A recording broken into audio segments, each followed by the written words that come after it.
अच्छा सुनो, सब्सक्राइब करते वक्त ना घंटी बजा देना ताकि जब मैं ऑनलाइन आऊँ तो तुम्हारे फोन की भी नमस्कार दोस्तों, आप सभी का स्वागत है हमारे YouTube चैनल पर। तो आज हम बात करेंगे डीएलएड रिजल्ट 2021 लेटेस्ट अपडेट। तो आज हमारी तारीख हो चुकी है 20 जनवरी 2021 की बड़ी अपडेट में सबसे पहले बात करेंगे आज की breaking news PNP latest update को हम इस वीडियो में डिस्कस करेंगे। क्या द्वितीय सेमेस्टर का परिणाम घोषित हो चुका है उसको देखेंगे। एक और अपडेट आपके सामने रख रहे हैं कि कॉलेज की गलती से भी छात्र होंगे फेल। जी हाँ दोस्तों, बहुत से ऐसे बच्चे द्वितीय सेमेस्टर में भी होंगे जो कि वो अपने एक्सटर्नल नंबर में पास हो जाएंगे, लेकिन कॉलेज की गलती की वजह से आप फेल होंगे। तो गाइस, इन फेल छात्रों का क्या होगा? क्या इन फेल छात्रों का भी प्रमोट रुक जाएगा? जी हाँ दोस्तों, प्रमोट वाला मैटर काफी फंसा पड़ा है, इसको भी हम इस वीडियो में कवर करेंगे। उसके बाद बात होगी तृतीय सेमेस्टर का पेपर कब से शुरू होगा। पेपर जल्दी होने से छात्र परेशान। जी हाँ दोस्तों, चतुर्थ सेमेस्टर का पेपर हमारा 2 फरवरी से शुरू हो रहा है। तो बच्चे अभी से टेंशन में आ गए, यार पेपर इतनी जल्दी हो रहा है, क्या होगा, फेल तो नहीं हो जाएंगे। एक और अपडेट आपके सामने रख रहे हैं, जरा इसको देखिए। खुशखबरी, प्रदेश के जूनियर हाई स्कूलों में 1894 पदों पर भर्ती प्रक्रिया शुरू हो रही है। टीईटी के बाद परीक्षा के आसार हैं। तो इस अपडेट को हम इस वीडियो में कवर करेंगे। तो गाइस, ये खुशखबरी आप जरूर देख रहे होंगे, लेकिन मौका उन्हीं छात्रों को इस भर्ती में मिलेगा जिन बच्चों का डीएलएड कंप्लीट हो चुका होगा। उसके साथ साथ दोस्तों, जो बच्चे टीईटी परीक्षा पास कर चुके होंगे, ठीक है, टीईटी पास भी करना जरूरी है। और सबसे बड़ी बात है दोस्तों कि 2020 में हमारा कोई भी टेट का पेपर नहीं हुआ। तो फिर तो यहाँ तो दोस्तों 2018 बैच के छात्र भी बाहर हो जाएंगे। तो ऐसी कुछ अपडेट है जो कि हम इस वीडियो में कवर करेंगे। फिर दोस्तों हम बात करेंगे कि इंटर्नशिप कब से शुरू होगी। जी हाँ दोस्तों, एक नोटिस जारी किया गया था कुछ दिन पहले कि आपका इंटर्नशिप शुरू होने वाला है, वो भी ऑनलाइन माध्यम से या जीपी ऐप के माध्यम से। लेकिन दोस्तों अभी तक उसको अमल नहीं किया गया। एक और अपडेट की पीएनपी की लापरवाही से छात्र परेशान। जी हाँ दोस्तों, अब तक थर्ड सेमेस्टर की भी डेट शीट आ जानी चाहिए थी।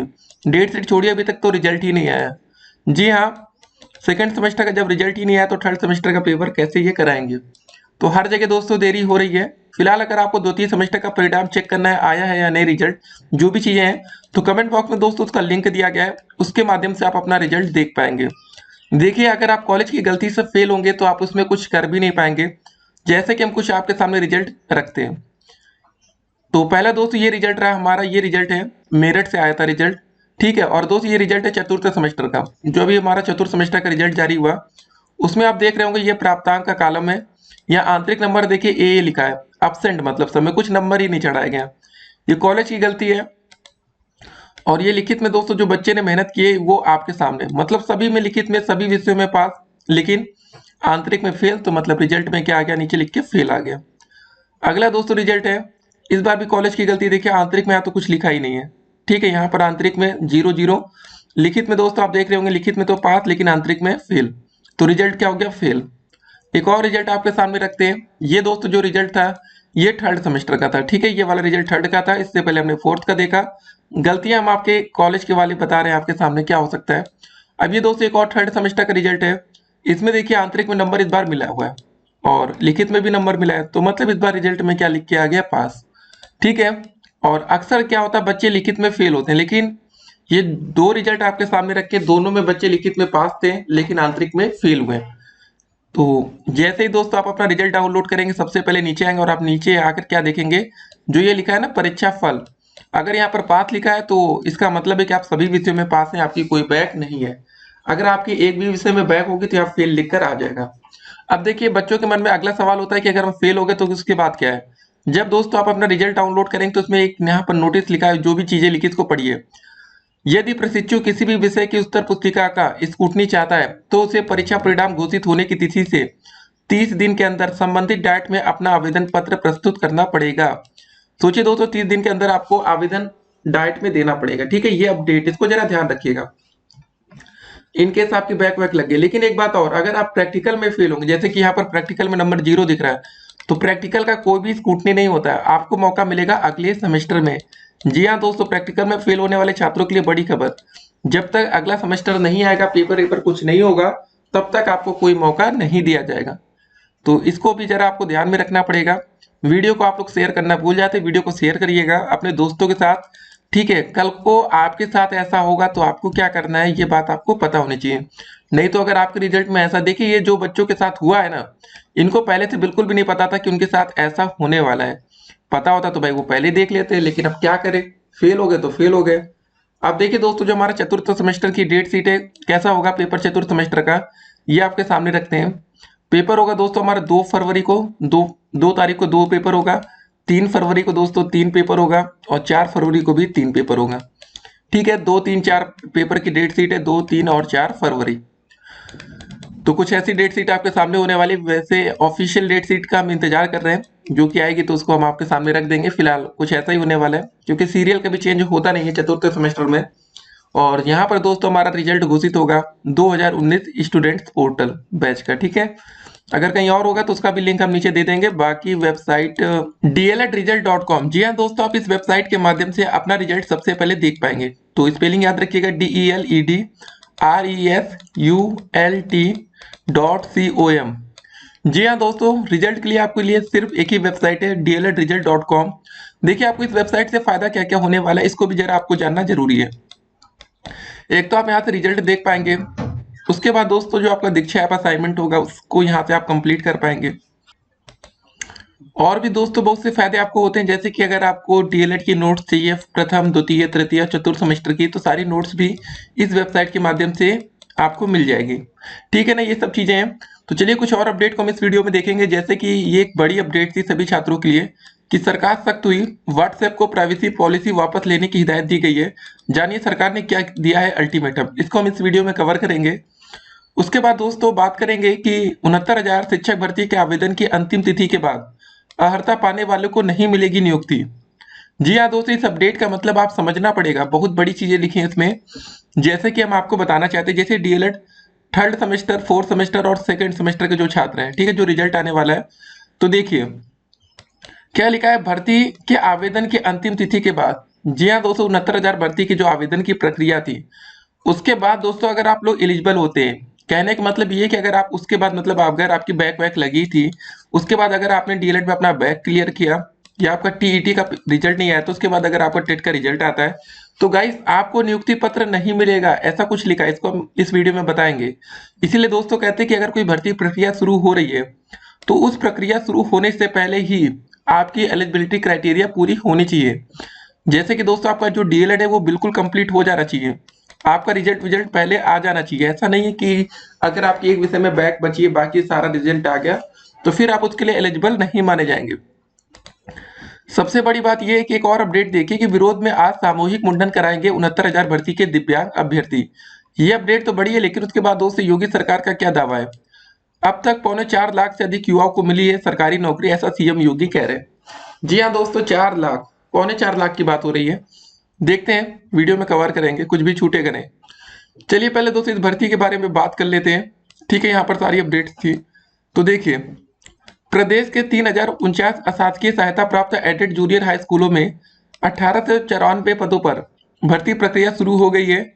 विशेष सचिव शासन आरवी सिंह ने सचिव परीक्षा नियामक प्राधिकारी अनिल भूषण चतुर्वेदी को प्रधानाध्यापकों के 390 और सहायक अध्यापकों के 1504 पदों पर भर्ती के संबंध में सोमवार को गाइडलाइन भेजकर जल्द भर्ती परीक्षा शुरू कराने के निर्देश दिए। 69,000 भर्ती में गुणांक का विवाद होने के बाद सरकार ने जूनियर हाई स्कूल भर्ती की गाइडलाइंस में ही कटऑफ की स्थिति स्पष्ट कर दी है। 1894 पदों पर की मतलब भर्ती के लिए लिखित परीक्षा का गुणांक सामान्य अभ्यर्थियों के लिए 265 और सभी आरक्षित वर्ग के अभ्यर्थियों के लिए 60% होगा। प्रधानाध्यापकों व सहायक अध्यापकों की लिखित परीक्षा अलग अलग कराई जाएगी। देखिए इस बात को जरा ध्यान में रखिएगा, जो दोस्तों गुणांक दिया गया जो भी है, या इसको कटऑफ कह सकते हैं हम लोग, तो 65 और 60% होगा। ये दोस्तों 69,000 भर्ती प्रक्रिया में भी इसी को रखा गया था। 60 और 65 की लास्ट में आपने देखा होगा जीत हुई होगी। ठीक है, मामला सुप्रीम कोर्ट तक पहुंचा था। दोनों भर्ती के लिए शिक्षक पात्रता परीक्षा टीईटी से उच्च स्तर की परीक्षा कराई जाएगी। सहायक अध्यापकों की लिखित परीक्षा मतलब 2.5 घंटे की होगी, जिसमें एक एक अंक के 150 बहुविकल्पीय प्रश्न पूछे जाएंगे। प्रधानाध्यापक पद के लिए अभ्यर्थियों को सामान्य प्रश्न पत्र के बाद 1 घंटे का अतिरिक्त पेपर भी देना होगा, जिसमें विद्यालय प्रबंधन से संबंधित 50 प्रश्न पूछे जाएंगे। प्रधानाध्यापक के पद पर 5 वर्ष अध्यापन अनुभव की अनिवार्यता है। दोनों भर्ती के लिए अलग अलग ऑनलाइन आवेदन लिए जाएंगे। लेकिन जो अभ्यर्थी दोनों पदों के लिए आवेदन करना चाहते हैं उन्हें एक ही ऑनलाइन आवेदन में दोनों प्रश्न पत्रों के चयन की सुविधा उपलब्ध होगी। आवेदन शुल्क अलग अलग देय होगा। पाठ्यक्रम के लिए स्पष्ट निर्देश न होने से फंसेगा पेज। देखिए दोस्तों, एडेड जूनियर हाई स्कूलों में प्रधानाध्यापक और शिक्षक भर्ती के लिए पाठ्यक्रम के संबंध में स्पष्ट निर्देश नहीं होने के कारण पेज फंसता नजर आ रहा है। गाइडलाइन में प्रधानाध्यापक व सहायक अध्यापक भर्ती के लिए पाठ्यक्रम का जिक्र नहीं है। सिर्फ दोस्तों इतना लिखा है कि टीईटी से उच्च स्तर की परीक्षा होगी। प्रधानाध्यापक पद के लिए विद्यालय प्रबंधन का ज्ञान अनिवार्य माना गया है। इसके लिए अलग से 1 घंटे की परीक्षा कराने को भी कहा गया है, लेकिन पाठ्यक्रम क्या होगा यह साफ नहीं है। टीईटी के बाद परीक्षा के आसार है। देखिए 1894 पदों पर भर्ती के लिए लिखित परीक्षा टीईटी के बाद होने के आसार है। परीक्षा नियामक प्राधिकारी कार्यालय की ओर से टीईटी के लिए 2 बार शासन को प्रस्ताव भेजा जा चुका है। दूसरी बार दोस्तों भेजे गए प्रस्ताव में 7 मार्च को टीईटी कराने की बात थी, लेकिन शासन की मंजूरी नहीं मिलने के कारण अब 7 मार्च को परीक्षा कराना मुश्किल है। परीक्षा संस्था को एक और परीक्षा कराने के लिए समय चाहिए होगा। प्रतियोगी छात्र भी चाहेंगे कि टीईटी के बाद ही भर्ती परीक्षा हो, क्योंकि जो टेट में सफल होगा उसे नई भर्ती में मौका मिल जाएगा। ये दोस्तों पूरा मैटर है। ठीक है, वैसे भाई जानते हैं आप लोग पीएनपी कितना लेट लतीफ है, तो अभी जानते हैं अगर ये भर्ती परीक्षा जल्दी होने लगेगी ना तो लाखों बच्चे फिर से मतलब सड़कों पर होंगे। ठीक है, धरना फिर से शुरू हो जाएगा और उसके बाद इस परीक्षा को टाल दिया जाएगा। उसके बाद पहले यूपी टेट या सीटेट का पेपर होगा, उसके बाद इस भर्ती प्रक्रिया को कराया जाएगा। बातें हो रही लेकिन इतनी जल्दी इतना आसान नहीं है। तो ये अपडेट हो गई और हमारे योगी जी कहते हैं कि ठीक है 4.25 लाख से अधिक युवाओं को नौकरी मिली है। ठीक है, मान गए। चलिए अगली अपडेट को देखते हैं जरा। विरोध में आज सामूहिक मुंडन कराएंगे। ठीक है, एक तरफ आज 4 लाख लोगों को नौकरी मिल रही है और यहाँ अपडेट देखिए प्रयागराज से 69,000 सहायक अध्यापक भर्ती में आरक्षण की विसंगति के खिलाफ 14 दिसंबर 2020 से लगातार धरने पर बैठे दिव्यांगों का आंदोलन मंगलवार को भी जारी रहा। अब दिव्यांग अभ्यर्थी बुधवार को सामूहिक मुंडन करवाएंगे। ये दोस्तों कुछ बच्चों के नाम है। तो सोचिए दोस्तों, हमारे देश में या हमारे राज्य में ऐसी नौबत आ गई जो बच्चे फिजिकल हैंडीकैप या दिव्यांग बच्चे हैं उनकी बातों को नहीं सुना जा रहा। 14 दिसंबर से इतनी ठंड में वो धरने पर बैठे हैं। आज हमारी तारीख हो चुकी 20 जनवरी, 1 महीने से ज्यादा समय बीत चुका, लेकिन इनकी सुनने वाला कोई नहीं है। और इनकी मांग को आपको बता देते हैं। इनकी मांग क्या है? इनकी मांग है कि फिजिकल हैंडीकैप का दोस्त जो इनका 4% का आरक्षण होता है इनको मिलना चाहिए, जो कि दोस्त इसमें इस भर्ती प्रक्रिया में 69,000 भर्ती में 3% का इनको आरक्षण मिला। ये दोस्तों पूरा मैटर है। तो काफी बच्चे इस समय हमारी इस वीडियो को भी दिव्यांग बच्चे देख रहे होंगे, तो वो बच्चे भी मतलब गुस्से में होंगे कि जो इनका आरक्षण है, अगर इनको आरक्षण नहीं देना था तो फिर डीएलएड में आरक्षण क्यों देते? एडमिशन लेना चाहिए दोस्तों, मतलब ठीक है, इनको तो एडमिशन चाहिए होता है। इनको तो मतलब प्राइवेट कॉलेज को या सरकारी कॉलेज को भैया अपनी सीट भरना होता है, इनको सिर्फ अपने पैसे से मतलब है। ठीक है, कॉलेज में फीस बराबर मिलनी चाहिए, लेकिन जब आगे दिक्कतें आती तब तो ये कुछ बोलते नहीं है।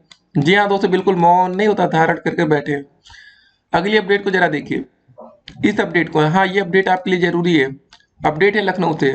प्रदेश में 69,000 सहायक अध्यापक भर्ती में आवेदन पत्र भरने की अंतिम तिथि 22 दिसंबर 2019 के बाद स्नातक, बीटीसी व सीटेट उत्तीर्ण करने वाले चयनित अभ्यर्थियों को नियुक्ति नहीं दी जाएगी।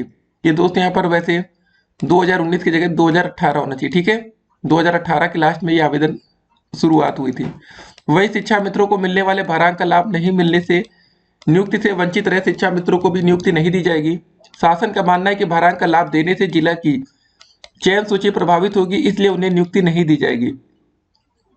सहायक अध्यापक भर्ती की काउंसलिंग के दौरान सामने आए त्रुटियों के कारण नियुक्ति से वंचित रहे अभ्यर्थियों के मामले पर शासन स्तर की गठित टीम, ठीक है, मतलब गठित समिति ने रिपोर्ट दे दी है। स्कूल शिक्षा महानिदेशक विजय किरण आनंद ने भी सभी बीएसओ को समिति की रिपोर्ट के आधार पर कार्रवाई के निर्देश दिए। तो दोस्तों ये सब चीजें देखिए, कौन कौन से बच्चों के भाई आवेदन निरस्त होंगे इसको जरा देखिए। अगर आवेदन पत्र में अभ्यर्थी ने अपने श्रेणी एससी के स्थान पर, ठीक, अगर आप एससी कैटेगरी के दोस्तों हैं, अगर आपने एसटी भर दिया है या विकलांग के दोस्तों के स्थान पर आपने डीएफएफ दर्ज की है, इतना ही नहीं दोस्तों, विशेष श्रेणी का अभ्यर्थी नहीं होने के बावजूद अगर आपने विशेष आरक्षण की श्रेणी अंकित की है तो उनका चयन यहाँ पर निरस्त कर दिया जाएगा। ठीक है, एक चीज तो ये हो गई। इन मामलों का होगा ऐसे निस्तारण। देखिए, अगर आपने महिला के स्थान पर पुरुष और पुरुष के स्थान पर महिला अंकित करने वाले अभ्यर्थियों के मामले में जिला स्तरीय समिति दस्तावेज की जांच कर मामले निस्तारित करेगी। अभ्यर्थियों को स्कूलों में नियुक्ति देने का पहले से मतलब चयन या सेवा में किसी भी तरह का परिवर्तन की मांग नहीं करने पर शपथ पत्र भी लिया जाएगा। एक ये ठीक है, अगर आपने दोस्तों गलती से अगर आप लड़का है, मेल है, तो गलती से आपने फीमेल भर दिया था तो आपको मौका मिलेगा, या फीमेल है तो मेल भर दिया तो मौका मिलेगा। उसके बाद दोस्तों क्या है कि अगर काउंसलिंग के समय दोस्तों जो बच्चे अनुपस्थित रहने वाले अभ्यर्थियों से स्पष्टीकरण लेकर उन्हें भविष्य में होने वाली काउंसलिंग में शामिल करने का मौका दिया जाएगा। अभ्यर्थियों की जन्म तिथि गलत अंकित होने पर उनसे मूल दस्तावेज प्राप्त कर जिला स्तरीय समिति प्रकरण को निस्तारित करेगी। ठीक है, अगर दोस्तों मान लेते अगर आप काउंसलिंग में नहीं जा पाए या आपसे डेट ऑफ बर्थ में गलती हुई तो उस पर फिर दोस्तों कुछ ना कुछ हो जाएगा। ठीक है, कोई दिक्कत नहीं है। उसके बाद अभ्यर्थी ने अगर प्राप्तांक अधिक, पूर्णांक कम, प्राप्तांक और दोनों में अधिक या दोनों कम अंकित किए हैं तो ऐसे अभ्यर्थियों के वास्तविक पूर्णांक या प्राप्तांक की गणना के आधार पर गुणांक निर्धारित करने से कुछ अभ्यर्थियों का गुणांक संबंधित जिले में उनकी श्रेणी में चयनित होने अंतिम अभ्यर्थी के गुणांक से अगर कम रहा तो लिहाजा उस जिले में उनका चयन नहीं हो सकता है। तो विभाग ने स्पष्ट किया है कि चयन संबंधी सूची अंतिम रूप से प्रकाशित हो चुकी है, उसमें किसी भी तरह का परिवर्तन नहीं हो सकता। इस संबंध में दोस्तों नया विभाग की रिपोर्ट मांगी गई है। ठीक है, इसमें भी दोस्तों कुछ ना कुछ हो सकता है कि जो बच्चे नंबर ज्यादा या कम डाले हैं। ठीक है, तो दोस्तों ऐसे बहुत से केसेस हैं जहां पर आपको फायदा या गलत होगा। देखिए एक चीज और, अगर आपने स्वयं के नाम, माता पिता या पति के नाम में वर्तनी की गलती होने पर जिला स्तरीय समिति अभ्यर्थी से उचित साक्ष्य लेकर प्रकरण को निस्तारित कर देगी। ठीक है, एक चीज और है, अभ्यर्थियों के आवेदन पत्र में सीटेट के अंक और वास्तविक प्राप्तांक में अंतर है तो उनके वास्तविक अंकों का परीक्षण कराया जाएगा। आरक्षित श्रेणी के अभ्यर्थियों को 55% और समान श्रेणी के अभ्यर्थियों को सीटेट में 60% अंक होने पर जिला स्तरीय समिति उनके प्रकरण को निस्तारित कर नियुक्ति प्रदान कर सकती है।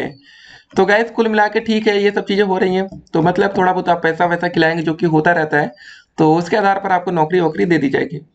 तो गाइस डीएलएड के अगर आप एक छात्र हैं चाहे 17, 18, 19 बैच के, तो आप लोगों को ये सब बातें पता होनी चाहिए कि आगे नई भर्ती में आप लोग को मौका मिलेगा तो आपको कौन सी गलती करनी है, कौन सी गलती नहीं करनी है।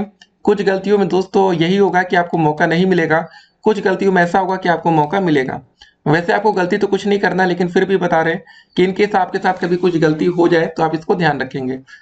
डीएलएड तृतीय चतुर्थ सेमेस्टर डेट शीट 2021। तो गाइस जो चतुर्थ सेमेस्टर की हमारी डेट शीट है, जो परीक्षा है वो 2 तारीख से शुरू हो रही है, 2, 3, 4 तारीख को है। तृतीय सेमेस्टर रिजल्ट आने के बाद इन बच्चों की भी मतलब डेट शीट जारी हो जाएगी। तो गाइस द्वितीय सेमेस्टर का हमारा रिजल्ट कब आएगा, कितना समय और लगेगा, क्या अपडेट है, द्वितीय सेमेस्टर और उसके साथ साथ प्रथम सेमेस्टर बैक पेपर। क्योंकि जो दोस्तों हमारा प्रथम सेमेस्टर का रिजल्ट आएगा इसमें भी 40,000 से ज्यादा बच्चे, ठीक है, 1-2 बच्चे नहीं है, तो बड़ी संख्या में दोनों जगह छात्र हैं। तो गाइस आपको हम बता दें जो हमारा रिजल्ट आने वाला है अब वो किसी भी समय जारी हो सकता है। तो कमेंट बॉक्स में उसका प्रॉपर लिंक दिया गया, उस लिंक के माध्यम से आप अपना रिजल्ट सबसे पहले डाउनलोड कर पाएंगे। बिल्कुल परेशान नहीं होना है, पीएनपी तो लापरवाही करती रहती है लेकिन आपको तैयार रहना है। इंटर्नशिप की बात करें दोस्तों तो अब इसको शुरू हो जाना चाहिए वैसे, लेकिन अब देरी हो रही तो बात अलग है, क्योंकि जीपीएफ के माध्यम से इंटर्नशिप इस बार भी होनी है। तो मजा है आपके इस बार, क्योंकि आपने सीख लिया होगा कि जीपीएफ को यूज कैसे करते हैं। तो इस बार आपकी इंटर्नशिप 1 से 2 दिन में पूरी हो जाएगी। तो दोस्तों चलिए मिलते हैं एक और वीडियो में, तब तक के लिए stay connected, have a nice day.